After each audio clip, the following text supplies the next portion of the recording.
Welcome to the another lecture of the previous one. इस lecture में हम बात करेंगे बाइनोमियल नोमेनक्लेचर के बारे में। अगर हम कुछ एग्जांपल देखें, जैसा आपके ह्यूमन के बारे में, तो ह्यूमन का जो नाम लिखते हैं ना, हम लिखते हैं Homo sapiens, right, Homo sapiens, ठीक है, लीनस, बिकॉज साइंटिस्ट ने डिस्कवरी किया था। अब जो रहा होमो जो है ना, वो मेनली क्या है, होमो आपका सैपियंस, ये क्या हमारी स्पीसीज का नाम है, राइट। अब जब हम किसी स्पीसीज के नाम को लिखते हैं ना, तो we use the two things. पहला, एक generic name, Homo is a generic name, sapiens is a species name,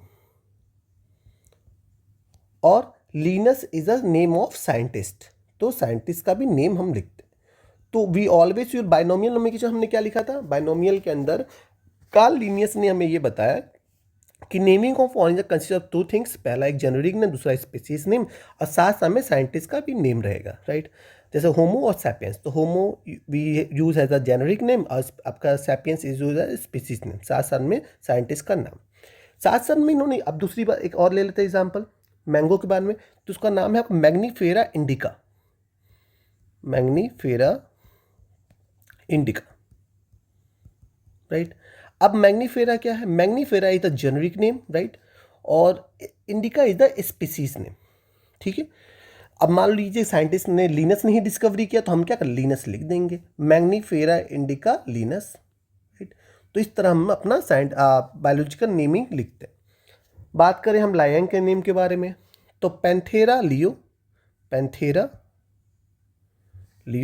right. तो Panthera word is the known as generic name, where the leo is known as species name. अब मान लीजिए simple सी बात है, अगर scientist का नाम पता है तो लास्ट में साइंटिस्ट का भी नेम लिख देंगे।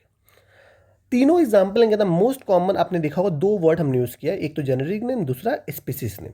तो जब हम किसी भी किसी को नाम को लिखते हैं ना साइंटिफिक वे में, तो हमें we always use generic name in the capital letter, हमें हमेशा कैपिटल लेटर ही यूज करना पड़ता है, ठीक है। We always use the capital letter for the generic name. और जब स्पीसीज का नेम लिखते तो we always start with the small letter, हम हमेशा स्मॉल लेटर ही यूज करते हैं, राइट। दूसरी बात करते हैं, साइंटिस्ट का नाम हम लास्ट में लिखते हैं, ठीक है। अगर हमें साइंटिस्ट का नाम पता है तो हम लास्ट में उसको लिखते हैं। दूसरी बात आती है कि जो भी हम बाइनोमियल नोमेनक्लेचर में नाम यूज करते हैं, they always use Latin word, we always use in the Latin word में ही हम इसका यूज करेंगे, right, because Latin is a dead language, जिसका मतलब कभी बदल नहीं सकता, तो we always use the dead language, ठीक। दूसरी बात ये आती है कि अगर हम बाइनोमियल नोमेनक्लेचर को हाथ से लिखते हैं, तो we always underline the things, right. हमें नाम को हमेशा अंडरलाइन करना पड़ेगा, चाहे आप जेनेरिक लिख रहे हो, चाहे स्पीसीज, चाहे आपका साइंटिस्ट का नेम लिख रहे हो, आपको तीनों चीज़ को आपको हाथ से अंडरलाइन करना पड़ेगा। और अगर हम टाइप करते हो तो उस केस के अंदर हम इटैलिक के अंदर उस चीज़ को लिखेंगे, ठीक है।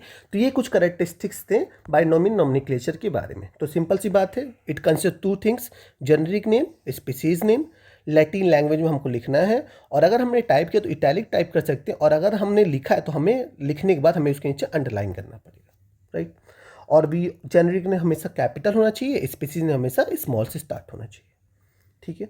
एक छोटा सा आपको इंफॉर्मेशन बताना था कि जब जेनेरिक नेम और स्पीसीज नेम साथ साथ में, जब हम सब स्पीसीज नेम खिलाते हैं, जैसे हम बात किया हमने जैसे अगर हम बात करें कि एग्जाम्पल की बात करें गोरिल्ला केस के बारे में, तो गोरिल्ला को हम क्या लिखते हैं, लिखते हैं gorilla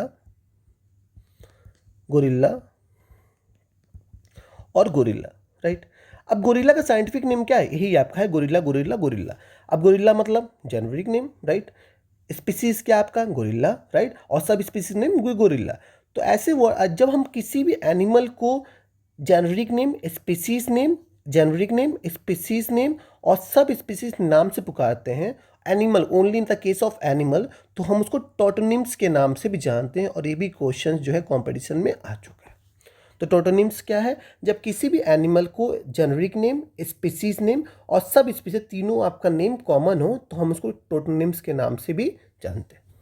So in this lecture binomial nomenclature was completed.